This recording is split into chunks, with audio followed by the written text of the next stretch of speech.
से पूछना चाहता हूं। खंड 4 में पूछा है माननीय सदस्य ने कि निःशुल्क दवा वितरण में किन किन कंपनियों से आपने दवा जो है क्रय की है और उनके साथ क्या एमओयू किया है, और ये जो खांसी की जो कफ सिरप का जो मामला है ये भी निःशुल्क दवा में आता है साहब, ये कोई अलग नहीं है।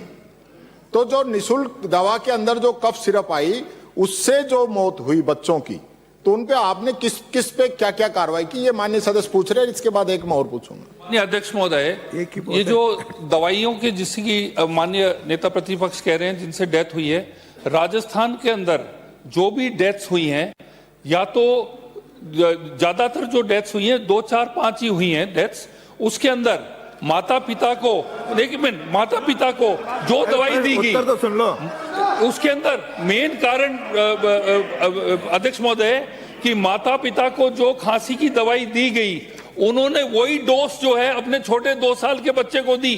उसके अंदर कोडीन और कई अलग अलग टाइप के केमिकल्स होते हैं। अब ओवरडोज की वजह से उनकी डेथ हुई और 2 बच्चे ऐसे थे जो कोमॉर्बिड थे। हमने ये दवाइयां कई साल से चल रही है, आपके सरकार के कार्यकाल से, आपके कई कार्यकाल से चल रही है दवाइयां, और आप लोगों ने कभी डिसकंटिन्यू नहीं की। वही दवाइयां आज भी चल रही हैं और कोई भी डेथ दवाई की वजह से नहीं हुई है। डेथ जो हुई है वो ओवरडोसेज की वजह से हुई है और कोमॉर्बिडिटी की वजह से हुई है। आप चाहेंगे तो मैं आपको उसकी पूरी डिटेल रिपोर्ट मैं माननीय सदस्य को दे दूंगा। जी माननीय हो गए, ये जो दवाई जो है माननीय मंत्री जी खुद मान रहे हैं कि ओवरडोज से हुई है।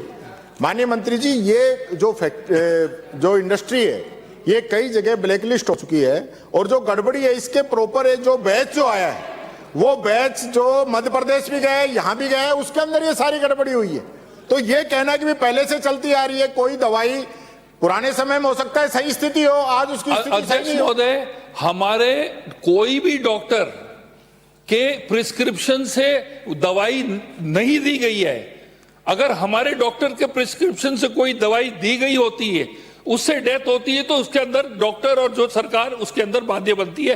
कोई भी ऑफ द शेल्फ जाके दवाई ले ले और अपने छोटे 2 साल मासूम बच्चे को अपना डोज जाके दे दे और ऑफ द शेल्फ जाके ले ले बिना हमारे डॉक्टर के, बिना हमारे हॉस्पिटल के प्रिस्क्रिप्शन से, उसमें सरकार और हमारे डॉक्टर दोषी नहीं है। अगला प्रश्न है डॉक्टर दयाराम।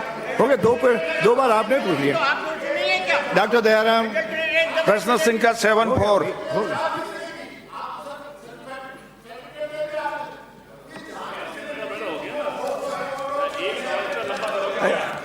अगला डॉक्टर दयाराम, हो गया। इसको अलग से आइए, प्रश्न बहुत महत्वपूर्ण है और एक भी डेथ जो है ना होना निश्चित रूप से हमारे लिए पीड़ादायक है। क्या प्रश्नकाल में एक भी डेथ नहीं होनी चाहिए, कारणों की जांच करवाएंगे। माननीय अध्यक्ष महोदय, खंड 1, जी हाँ, 10 मिनट हो गए। यह सही है कि विधानसभा क्षेत्र खैरवाड़ा के उपखंड ऋषभदेव में सिविल न्यायाधीश एवं न्यायिक मजिस्ट्रेट न्यायालय नहीं है। ऋषभदेव जिला उदयपुर में सिविल न्यायाधीश एवं न्यायिक मजिस्ट्रेट न्यायालय की स्थापना का प्रस्ताव माननीय राजस्थान उच्च न्यायालय की माननीय कमेटी द्वारा लंबित प्रकरणों की संख्या बहुत कम होने के कारण दिनांक 2/3/2023 को अस्वीकार कर दिया है। यह भी उल्लेखनीय है कि वर्तमान में उक्त न्यायालय स्तर में लंबित प्रकरण मात्र 599 है।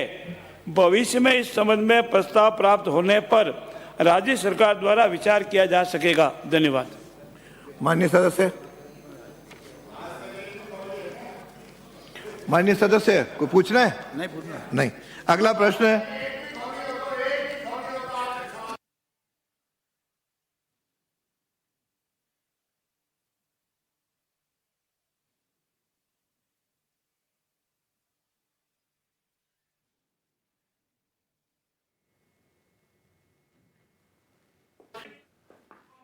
अंकित नहीं। माननीय अध्यक्ष जी, खंड 1। अंकित नहीं तो विषय खत्म हो गया। वर्तमान में जयपुर शहर में विषय खत्म हो गया। बोलने दीजिए अब। अरे माननीय अंकित, अरे अंकित नहीं हो गया, बिराजो।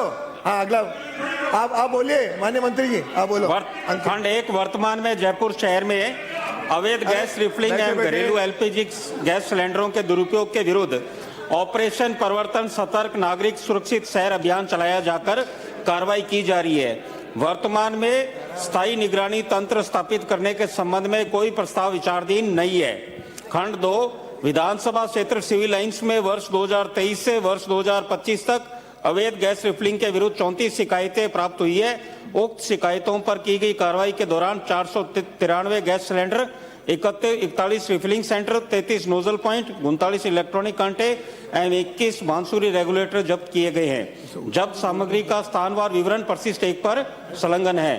खंड 3 जी हाँ, घरेलू गैस सिलेंडरों की होटल, ढाबों, चाय दुकानों, हलवाइयों एवं विवाह स्थलों पर अवैध उपयोग की नियमित जांच की जाती है तथा वर्ष 2023 से वर्ष 2025 में 42 प्रतिष्ठानों पर कार्रवाई के दौरान कुल 129 गैस सिलेंडर जब्त किए गए।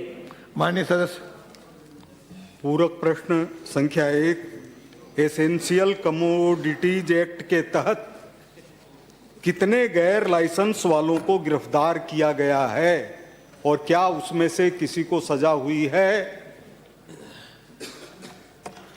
माननीय मंत्री जी। इसमें सभी तरह के लोग हैं, गैर लाइसेंस वाले भी हैं और रिफिलिंग सेंटर के साथ साथ